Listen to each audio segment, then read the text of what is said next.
ಬೆಂಗಳೂರಿನಲ್ಲಿ ರೈತನ ಮೇಲೆ ಮೆಟ್ರೋ ಸಿಬ್ಬಂದಿ ದರ್ಪವನ್ನ ಮೆರೆದಿದ್ದಾರೆ.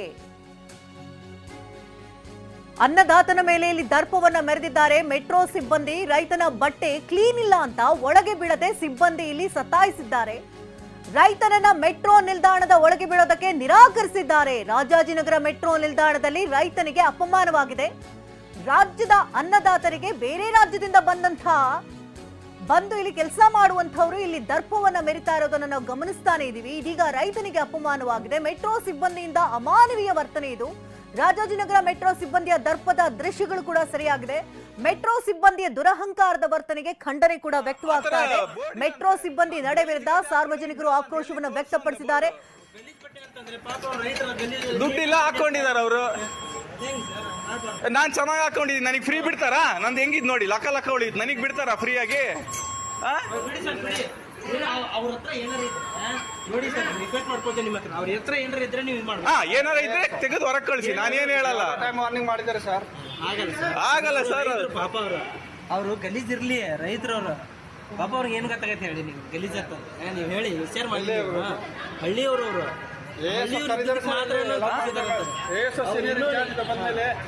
ಅಷ್ಟೊತ್ತು ನಮಗೆ ಕಾಯಕ್ಕಾಗಲ್ಲ, ನಾವು ಹೋಗ್ಬೇಕು. ಆಲ್ರೆಡಿ ಬಂದ್ 15 ನಿಮಿಷ ಆಯ್ತು ಇಲ್ಲಿ.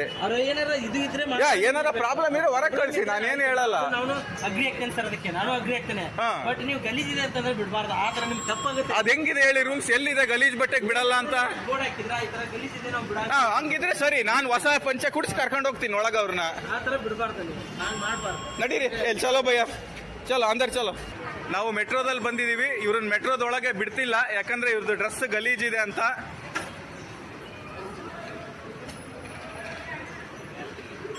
ಬ್ಯಾಗಲ್ಲಿ ಏನಿಲ್ಲ, ಬ್ಯಾಗಲ್ಲಿ ಬಟ್ಟೆಗಳಿದಾವೆ. ಏನಿಲ್ಲ ಸರ್, ಎಲ್ಲ ಸರ್ಚ್ ಮಾಡಿದ್ದಾರೆ. ಡ್ರೆಸ್ ಗಲೀಜಿಲ್ಲ ಅಂತ ಬಿಡ್ತಿಲ್ಲ ಒಳಗೆ. ಅಲ್ಲಿ ಸರ್ ನೋಡಿ, ಅವ್ರು ರೈತರವರು. ರೈತರವ್ರು ನೀವು ಯಾರಿಗ್ ಮಾಡ್ತೀರೋ ಮಾಡಿ. ಅಲ್ಲ, ಇದು ಬೇರೆಯವ್ರಿಗೆ ಅಸಹ್ಯ ಆಗುತ್ತಂತೆ. ಅಲ್ಲ, ಬೇರೆ ಇದು VIP ಟ್ರಾನ್ಸ್ಪೋರ್ಟ್ ಇದು. ಅವ್ರ ಟಿಕೆಟ್ ಇದೆ, ಎಲ್ಲ ಇದೆ ಅವ್ರದ್ದು. ಅವ್ರು ಯಾಕೆ ಒಳಗ್ ಬಿಡಲ್ಲ? ಆತರ ಬೋರ್ಡ್ ಇದಂತೆ, ಗಲೀಜ್ ಗಟ್ಟೆ ಹಾಕೊಂಡಿರಿಗೆ ಬಿಡಲ್ಲ ಅಂತ. ಎಲ್ಲಿ ತೋರ್ಸು ಅಂದೆ ಬೋರ್ಡ್. ದುಡ್ಡಿಲ್ಲ ಹಾಕೊಂಡಿದ್ದಾರೆ ಅವರು. ನಾನ್ ಚೆನ್ನಾಗಿ ಹಾಕೊಂಡಿದ್ದೀನಿ, ನನಗೆ ಫ್ರೀ ಬಿಡ್ತಾರಾ? ನಂದು ಹೆಂಗಿದ್ ನೋಡಿ, ಲಕ್ಕ ಹೊಳಿದ್, ನನಗ್ ಬಿಡ್ತಾರಾ ಫ್ರೀ ಆಗಿ? ಅವ್ರ ಹತ್ರ ಏನಾರ ನೋಡಿ ಸರ್, ರಿಕ್ವೆಸ್ಟ್ ಮಾಡ್ಕೊಳ್ತೇನೆ ನಿಮ್ಮ ಹತ್ರ. ಅವ್ರ ಹತ್ರ ಏನಾರ ಇದ್ರೆ ನೀವು ಇದು ಮಾಡಿ. ಏನಾರ ಇದ್ರೆ ತೆಗೆದು ಹೊರಗೆ ಕಳಿಸಿ, ನಾನೇನ್ ಹೇಳಲ್ಲ. ವಾರ್ನಿಂಗ್ ಮಾಡಿದ್ದಾರೆ ಸರ್. ಆಗಲ್ಲ ಸರ್. ಪಾಪ ಅವರು ಗಲೀಜಿರ್ಲಿ, ರೈತರವ್ರು ಪಾಪ ಅವ್ರಿಗೆ ಏನು ಗೊತ್ತಾಗತ್ತೆ ಹೇಳಿ. ನೀವು ಗಲೀಜ್ ಆಗ್ತದೆ ನೀವು ಹೇಳಿ, ವಿಚಾರ ಮಾಡಿ. ಹಳ್ಳಿಯವರು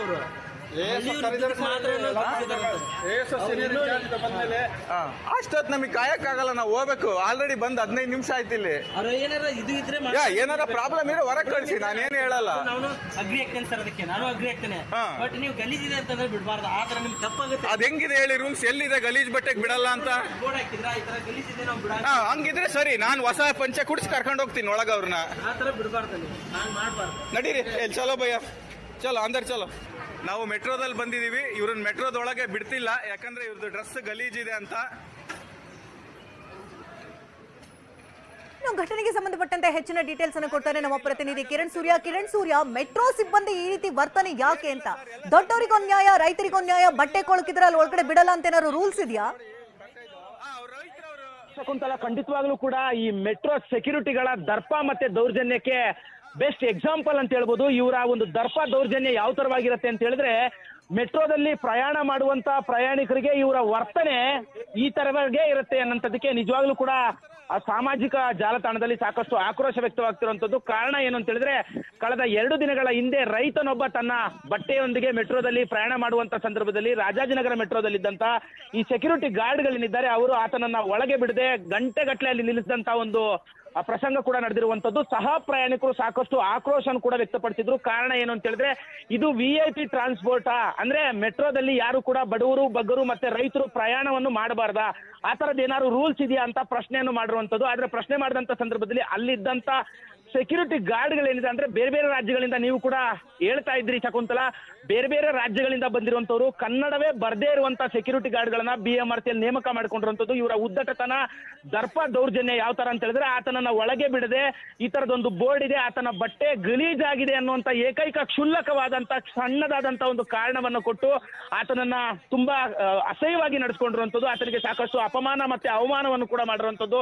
ಅವತನ ಜೊತೆಯಲ್ಲಿ ಅಂದ್ರೆ ಮೆಟ್ರೋದಲ್ಲಿ ಪ್ರಯಾಣ ಮಾಡ್ಲಿಕ್ಕೆ ಬಂದಂತವ್ರು ಸಾಕಷ್ಟು ಆಕ್ರೋಶವನ್ನು ವ್ಯಕ್ತಪಡಿಸಿ, ಆತ ರೈತನಿದ್ದಾನೆ, ರೈತನ ಬಟ್ಟೆ ಹಾಗೇ ಇರುತ್ತೆ, ನೀವು ಅಂದ್ರೆ ಹೊಸದಾದ ಶುಭ್ರವಾದಂತ ಬಟ್ಟೆನೆ ಧರಿಸಿ ಬರಬೇಕು ಅನ್ನೋಂತ ಯಾವುದೇ ರೂಲ್ಸ್ ಕೂಡ ಇಲ್ಲ. ಅಂದ್ರೆ ಆ ಸೆಕ್ಯೂರಿಟಿ ಗಾರ್ಡ್ಗಳು ಆ ತರದೊಂದು ರೂಲ್ಸ್ ಇದೆ ನಮ್ಮಲ್ಲಿ ಅನ್ನುವಂತ ಒಂದು ಮಾಹಿತಿಯನ್ನ, ಅಹಂಕಾರವನ್ನು ಕೂಡ ತೋರಿರುವಂತದ್ದು. ಅದಾದ ನಂತರದಲ್ಲಿ ಸಹ ಪ್ರಯಾಣಿಕರು ಸಾಕಷ್ಟು ಆಕ್ರೋಶವನ್ನು ಕೂಡ ವ್ಯಕ್ತಪಡಿಸಿದ್ರು, ಆತನನ್ನ ಒಳಗೆ ಬಿಡ್ಲಿಕ್ಕೆ ಮುಂದಾಗ್ಲಿಲ್ಲ. ಆತ ತುಂಬಾ ಗಂಟೆಗಳ ಕಾಲ ಅಲ್ಲೇ ನಿಂತಿದ್ದ. ಮೆಟ್ರೋ ಪ್ರಯಾಣಿಕರು ಈ ಬಗೆಗೆ ಸೋಷಿಯಲ್ ಮೀಡಿಯಾದಲ್ಲಿ ಸಾಕಷ್ಟು ಆಕ್ರೋಶ ವ್ಯಕ್ತಪಡಿಸಿರುವಂತದ್ದು. ಸಾಮಾನ್ಯವಾಗಿ ಟ್ರಾನ್ಸ್ಪೋರ್ಟ್ ಅಂತಿದ್ದಂತೆ ಅಂದ್ರೆ ಬಸ್ ಇರ್ಬೋದು, ಈ ತರ ರೈಲ್ವೆ ಇರ್ಬೋದು, ಮೆಟ್ರೋ ಇರ್ಬೋದು, ಎಲ್ಲದರಲ್ಲೂ ಕೂಡ ಎಲ್ಲರಿಗೂ ಸರಿಸಮಾನವಾಗಿ ಪ್ರಯಾಣ ಮಾಡ್ಲಿಕ್ಕೆ ಅವಕಾಶ ಇದೆ. ಇಂತಹ ಸಂದರ್ಭದಲ್ಲಿ ಮೆಟ್ರೋ ಟ್ರೈನ್ ಅಂತಿದ್ದಂತೆ ವಿಐಪಿಗಳು ಇಲ್ಲ ITBT ನೌಕರರು ಇಲ್ಲ ಯಾರೋ ಉಳ್ಳವರಿಗೆ ಮಾತ್ರ ಅನ್ನುವಂಥದ್ದು ಏನು ಇಲ್ಲ. ಯಾರು ಬೇಕಾದ್ರೂ ಪ್ರಯಾಣ ಮಾಡ್ಬೋದು, ಯಾರು ಬೇಕಾದ್ರೂ ಸಂಚಾರ ಮಾಡ್ಬೋದು. ಆದ್ರೆ ನೀವು ಈ ತರ ಗಲೀಜು ಬಟ್ಟೆ ಹಾಕೊಂಡು ಬಂದಂತವರಿಗೆ ಬಟ್ಟೆ ಕೊಳೆ ಆಗಿತ್ತಷ್ಟೇ. ಆತ ಸಾಮಾನ್ಯವಾಗಿ ಕೆಲಸ ಮಾಡುವಂತ ಸಂದರ್ಭದಲ್ಲಿ ಬಟ್ಟೆ ಕೊಳೆ ಆಗಿರುತ್ತೆ, ಆತ ಬೇರೆ ಊರಿನಿಂದ ಬಂದಿರ್ತಾನೆ, ಬೇರೆ ಊರಿಗೆ ಹೋಗ್ಬೇಕಾಗಿರುತ್ತೆ, ಆತ ತಲುಪಬೇಕಾದಂತ ಸ್ಥಳಕ್ಕೆ ವೇಗವಾಗಿ ತಲುಪಬಹುದು, ಮತ್ತೆ ಆತನಿಗೆ ಬೇರೆ ಬೇರೆ ಭಾಗಗಳಿಗೆ ಬೇರೆ ಬೇರೆ ಬಸ್ಗಳನ್ನ ಇಳಿದು ಆಟೋದಿಂದ ಇಳಿದು ಹೋಗ್ಲಿಕ್ಕೆ ಸಾಧ್ಯವಾಗೋದಿಲ್ಲ ಅನ್ನೋ ಕಾರಣಕ್ಕಾಗಿ ಆತ ಮೆಟ್ರೋದಲ್ಲಿ ಟಿಕೆಟ್ ಅನ್ನು ತೆಗೆದುಕೊಂಡು ಪ್ರಯಾಣವನ್ನು ಮಾಡ್ಲಿಕ್ಕೆ ಮುಂದಾಗ್ತಾನೆ. ಇಂತಹ ಸಂದರ್ಭದಲ್ಲಿ ಈ ಮೆಟ್ರೋದಲ್ಲಿರುವಂತಹ ಸೆಕ್ಯೂರಿಟಿಗಳಂದ್ರೆ ಅಧಿಕಾರಿಗಳ ಗಮನಕ್ಕೆ ಇದು ಬಂದಿದೆಯೋ ಇಲ್ವೋ ಗೊತ್ತಿಲ್ಲ, ಅಧಿಕಾರಿಗಳು ಈ ತರದೊಂದು ರೂಲ್ಸ್ ಮಾಡಿದಾರೋ ಇಲ್ವೋ ಗೊತ್ತಿಲ್ಲ. ಆದ್ರೆ ಈ ಒಂದು ಗೇಟ್ ನಲ್ಲಿ ಅಂದ್ರೆ ಮೆಟ್ರೋ ಟ್ರೈನ್ ನ ಒಂದು ಪ್ರಯಾಣ ಮಾಡುವಂತ ಸಂದರ್ಭದಲ್ಲಿ ಮೆಟ್ರೋ ಸ್ಟೇಷನ್ ಗಳಲ್ಲಿ ಇರುವಂತಹ ಈ ಒಂದು ಸೆಕ್ಯೂರಿಟಿ ಗಾರ್ಡ್ ಗಳೇನಿದ್ದಾರೆ ನಿಜವಾಗ್ಲೂ ಕೂಡ ಇವರು ಪ್ರಯಾಣಿಕರನ್ನ ಈ ತರದ್ದು ನಡೆಸ್ಕೊಳ್ಳುವಂತದ್ದು ಯಾವ ಮಟ್ಟಿಗೆ ಸರಿ? ಒಬ್ಬ ರೈತನನ್ನ ಈ ತರವಾಗಿ ನಡೆಸ್ಕೊಳ್ತಾರೆ ಅಂದ್ರೆ ಜನಸಾಮಾನ್ಯರನ್ನ ಇಲ್ಲ ಸಾಮಾನ್ಯ ಜನರನ್ನ ಯಾವ ಈ ರೀತಿ ಮೆಟ್ರೋನಲ್ಲಿ ರೀತಿ ದರ್ಪ ಮೆರೆಯೋದು ಇದೆ ಫಸ್ಟ್ ಏನಲ್ಲ. ಈ ರೀತಿಯ ಘಟನೆಗಳು ಈ ಹಿಂದಿನಿಂದಲೂ ಕೂಡ ಬರ್ತಾನೆ ಇದೆ, ಪ್ರತಿ ಬಾರಿ ಕೂಡ ಮರುಕಳಿಸ್ತಾನೆ. ಇದಕ್ಕೆ ಸೂಕ್ತ ಕ್ರಮಗಳು ಕೂಡ ತೆಗೆದುಕೊಳ್ತಾನೆ. ಜೊತೆಗೆ ಸಹ ಪ್ರಯಾಣಿಕರಾದಂತವರು ಈ ರೀತಿ ಧೈರ್ಯವಾಗಿ ಪ್ರಶ್ನೆಯನ್ನ ಮಾಡಬೇಕು, ಎಲ್ಲಿ ತಪ್ಪಿರುತ್ತೋ ಅಲ್ಲಿ ಖಂಡಿಸ್ಬೇಕು, ಆಗ್ಲೇ ನಿಜಕ್ಕೂ ಕೂಡ ಒಂದ್ ರೀತಿ ನ್ಯಾಯ ಸಿಗೋದು ಅಂತ ಅನ್ಸುತ್ತೆ. ಅಂದ್ರೆ ಈ ವಿಚಾರದಲ್ಲಿ ನೋಡೋದಾದ್ರೆ ಸೊ ಫೈನಲಿ ಆ ರೈತನನ್ನ ಮೆಟ್ರೋದಲ್ಲಿ ಪ್ರಯಾಣ ಮಾಡೋದಕ್ಕೆ ಅನುವು ಮಾಡಿಕೊಟ್ರ, ಏನಾಯ್ತು ಅಂತ? ಹೌದು ಶಕುಂತಲಾ, ಖಂಡಿತವಾಗ್ಲೂ ಕೂಡ ನೀವು ಹೇಳಿದಂತೆ ಮೆಟ್ರೋದಲ್ಲಿ ಇದೇ ಮೊದಲ ಬಾರಿಗೆ ಇಲ್ಲ ಮೊದಲ ಘಟನೆ ಏನಲ್ಲ, ಇದು ಹಿಂದಿನಿಂದಲೂ ಕೂಡ ಸಾಕಷ್ಟು ಬಾರಿ ಮೆಟ್ರೋದಲ್ಲಿ ಈ ತರದ ಒಂದು ದೌರ್ಜನ್ಯ ದರ್ಪದ ಘಟನೆಗಳು ನಡೆದಿರುವಂತದ್ದು. ಕಾರಣ ಏನು ಅಂತ ಹೇಳಿದ್ರೆ ಇಲ್ಲಿ ಪ್ರಮುಖವಾಗಿ ಗಮನಿಸಬೇಕಾದಂತ ವಿಚಾರ ಅಂತ ಹೇಳಿದ್ರೆ ಮೆಟ್ರೋ ಅಧಿಕಾರಿಗಳೇ ಮೆಟ್ರೋ ಒಳಗಡೆಗೆ 2-3 ಸ್ಟೇಷನ್ಗಳಲ್ಲಿ ಈಗಾಗಲೇ ಬನಶಂಕರಿ ಇರ್ಬೋದು, ಬೇರೆ ಬೇರೆ ಮೆಟ್ರೋ ಸ್ಟೇಷನ್ಗಳ ಒಳಭಾಗದಲ್ಲಿ ಸೆಲ್ಫಿ ಪಾಯಿಂಟ್ ಗಳನ್ನ ಮಾಡಿರುವಂತದ್ದು. ಸೆಲ್ಫಿಯನ್ನ ತೆಕ್ಕೊಳ್ಬಹುದು, ಅಂದ್ರೆ ಒಳಗಡೆ ಮೊಬೈಲ್ ಬಳಕೆ ಮಾಡಬಹುದು ಅಂತೇಳಿ ಸೆಲ್ಫಿ ಪಾಯಿಂಟ್ ಗಳನ್ನ ಮಾಡಿರುವಂತದ್ದು. ಆದ್ರೆ ಇವರು ಸೆಕ್ಯೂರಿಟಿ ಗಾರ್ಡ್ಗಳು ತಾವೇನೋ ದೊಡ್ಡ ಅಧಿಕಾರಿಗಳು ಅನ್ನೋ ತರನೋ ಇಲ್ಲಾಂದ್ರೆ ತಾವು ತಮಗೇನೋ ಅಧಿಕಾರ ಕೊಟ್ಟುಬಿಟ್ಟಿದ್ದಾರೆ ಅಂತೇಳಿ ಸೆಕ್ಯೂರಿಟಿ ಗಾರ್ಡ್ಗಳು ಮೆಟ್ರೋದಲ್ಲಿ ಪ್ರಯಾಣಿಕರು ಯಾರಾದ್ರೂ ಫೋಟೋ ತೆಗೆದುಕೊಳ್ಳಿಕ್ಕೆ ಹೋದ್ರೆ, ಸೆಲ್ಫಿ ತಗೊಳ್ಳಿಕ್ಕೆ ಹೋದ್ರೆ ಅವರ ಮೊಬೈಲ್ ನ ಕಸ್ಕೊಂಡು ನೆಲಕ್ಕೆ ಬಿಸಾಕುವಂಥದ್ದು, ಫೋನ್ಗಳನ್ನ ಒಡೆದಾಕುವಂಥದ್ದು, ಇಂಥ ಘಟನೆಗಳು ಸಾಕಷ್ಟು ನಡೆದಿರುವಂಥದ್ದು. ಪ್ರಯಾಣಿಕರ ಮೇಲೆ ದೌರ್ಜನ್ಯ ದರ್ಪ ತೋರುವಂಥದ್ದು ಇದೇನೇ ಮೊದಲೇ ಬಾರಿ ಅಲ್ಲ, ಸಾಕಷ್ಟು ಬಾರಿ ನಡೆದಾಗಲೂ ಕೂಡ TV9 ಸುದ್ದಿಯನ್ನ ಬಿತ್ತರಿಸಿತ್ತು, ಸಾಕಷ್ಟು ಬಾರಿ ಹಿರಿಯ ಅಧಿಕಾರಿಗಳ ಗಮನಕ್ಕೆ ತಂದಿತ್ತು. ಹಿರಿಯ ಅಧಿಕಾರಿಗಳು ಕೂಡ ಇಂತಹ ಉದ್ದಟತನ ದರ್ಪ ದೌರ್ಜನ್ಯ ತೋರುವಂತ ಸೆಕ್ಯೂರಿಟಿ ಗಾರ್ಡ್ಗಳೇನಿದ್ದಾರೆ ಅವರಿಗೆ ಸರಿಯಾದಂತ ಪಾಠವನ್ನು ಕಲಿಸ್ತೀವಿ ಅನ್ನುವಂತ ಒಂದು ಮಾತುಗಳನ್ನು ಹೇಳಿದ್ರು. ಆದ್ರೆ ಇಲ್ಲಿವರೆಗೂ ಕೂಡ ಆ ತರದ್ದು ಯಾವುದು ಕೂಡ ನಡೆದಿಲ್ಲ ಅನ್ಸುತ್ತೆ. ಕಾರಣ ಏನು ಅಂತ ಹೇಳಿದ್ರೆ ಒಬ್ಬ ದೇಶಕ್ಕೆ ಜನರಿಗೆ ಅನ್ನ ನೀಡುವಂತ ರೈತ ಅನ್ನದಾತ ಬಂದಂತ ಸಂದರ್ಭದಲ್ಲಿ ಆತನನ್ನ ಈ ತರವಾಗಿ ದರ್ಪ ಮತ್ತೆ ದೌರ್ಜನ್ಯದಿಂದ ದುರಹಂಕಾರದಿಂದ ಆತನನ್ನ ನಡೆಸ್ಕೊಂಡಿರುವಂತದ್ದು ನಿಜವಾಗ್ಲೂ ಕೂಡ ಮೆಟ್ರೋ ಪ್ರಯಾಣಿಕರು ಮತ್ತೆ ನಾಗರಿಕ ಸಮಾಜ ತಲೆ ತಗ್ಗಿಸುವಂತ ವಿಚಾರ. ಈ ಒಂದು ಘಟನೆಯಿಂದ ಆದ್ರೂ ಮೆಟ್ರೋ ಅಧಿಕಾರಿಗಳು ಮತ್ತೆ ಸರ್ಕಾರ ಎಚ್ಚೆತ್ತುಕೊಳ್ಬೇಕಾಗತ್ತೆ. ಕನ್ನಡ ಬರುವಂತ ಮತ್ತೆ ಸಂಸ್ಕೃತ ಬರುವಂತ ಹಾಗೂ ಸುಸಂಸ್ಕೃತರು ಯಾರ್ಯಾರಿದ್ದಾರೆ ಅಂದ್ರೆ ಮಾನವೀಯತೆ ಮನುಷ್ಯತ್ವ ಇರುವಂತ ಸೆಕ್ಯೂರಿಟಿ ಗಾರ್ಡ್ಗಳನ್ನ ನೇಮಕ ಮಾಡ್ಕೋಬೇಕಾಗತ್ತೆ. ಮತ್ತೆ ಪ್ರಯಾಣಿಕರನ್ನ ಹೇಗ್ ನಡೆಸ್ಕೋಬೇಕಾಗತ್ತೆ ಅಂತ ಯಾಕೆ ಅಂತ ಕೇಳಿದ್ರೆ ಪ್ರಯಾಣಿಕರು ನೀಡುವಂತ ದುಡ್ಡಿನಿಂದಲೇ ಇವರಿಗೆ ಸೆಕ್ಯೂರಿಟಿಗಳಿಗೆ ಸಂಬಳವನ್ನು ನೀಡುವಂತದ್ದು. ಪ್ರಯಾಣಿಕರನ್ನೇ ಇವರು ಸರಿಯಾಗಿ ನಡೆಸ್ಕೊಳ್ಳದೆ ಪ್ರಯಾಣಿಕರು ಮೆಟ್ರೋಗೆ ಬರದೆ ಬಸ್ಗಳು ಆಟೋ ಕ್ಯಾಬ್ ಹತ್ತಿದ್ರೆ ಇವರಿಗೆ ಸಂಬಳ ಎಲ್ಲಿಂದ ಬರ್ಬೇಕಾಗತ್ತೆ? ಸಂಬಳ ನೀಡುವಂತ ಪ್ರಯಾಣಿಕರ ಮೇಲೆ ಇವರು ಈ ತರವಾಗಿ ದರ್ಪ ದೌರ್ಜನ್ಯ ತೋರುವಂತದ್ದು ನಿಜವಾಗ್ಲೂ ಕೂಡ ನಾಗರಿಕ ಸಮಾಜ ತಲೆ ತಗ್ಗಿಸುವಂತ ವಿಚಾರ.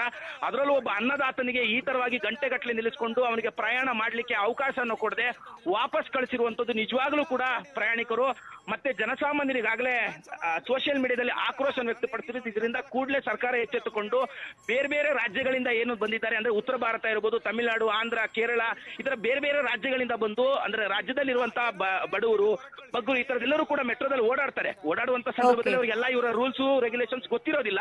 ಅದನ್ನ ಹೇಳ್ಕೊಡ್ಬೇಕಾಗತ್ತೆ. ಕನ್ನಡಿಗರನ್ನ ನೇಮಕ ಮಾಡ್ಕೊಳ್ಬೇಕು ಅಂತ ಕನ್ನಡ ಪರ ಹೋರಾಟಗಾರರು ಕೂಡ ಇಂದಿನಿಂದಲೂ ದೊಡ್ಡ ಮಟ್ಟದಲ್ಲಿ ಹೋರಾಟವನ್ನು ಮಾಡಿದ್ರು. ಅಭಿಯಾನ ಈ ತರದೆಲ್ಲ ಎಲ್ಲವನ್ನೂ ಕೂಡ ಮಾಡಿದ್ರು. ಮೆಟ್ರೋ ಅಧಿಕಾರಿಗಳು ಎಚ್ಚೆತ್ಕೊಳ್ಳದೆ ಇರುವಂತದ್ದು ನಿಜವಾಗ್ಲೂ ಕೂಡ ಸರಿಯಲ್ಲ ಅನ್ನೋಂತ ವಿಚಾರನ ಈಗಾಗಲೇ ವ್ಯಕ್ತಪಡಿಸ್ತಾ ಖಂಡಿತ ಕಿರಣ್, ಅಂದ್ರೆ ಈ ರೀತಿ ರೈತರಿಗೆ ಅಪಮಾನ ಮಾಡೋದನ್ನ ಖಂಡಿತವಾಗ್ಲೂ ಕೂಡ ಕ್ಷಮಿಸೋದಕ್ಕೆ ಸಾಧ್ಯವೇ ಇಲ್ಲ. ತಕ್ಷಣವೇ ಸಂಬಂಧಪಟ್ಟಂತ ಅಧಿಕಾರಿಗಳು ಅವರ ಸೊಕ್ಕನ್ನ ಮುರಿಯುವಂತಹ ಕೆಲಸವನ್ನ ಮಾಡಬೇಕು, ಇಲ್ಲಾಂದ್ರೆ ಜನಾಕ್ರೋಶ ಮತ್ತಷ್ಟು ಹೆಚ್ಚಾಗೋದಂತೂ ಪಕ್ಕ. ಧನ್ಯವಾದ ತಮ್ಮೆಲ್ಲ ಡೀಟೇಲ್ಸ್. ಹಂಗಿದ್ರೆ ಸರಿ, ನಾನು ಹೊಸ ಪಂಚೆ ಕುಡಿಸಿ ಕರ್ಕೊಂಡು ಹೋಗ್ತೀನಿ.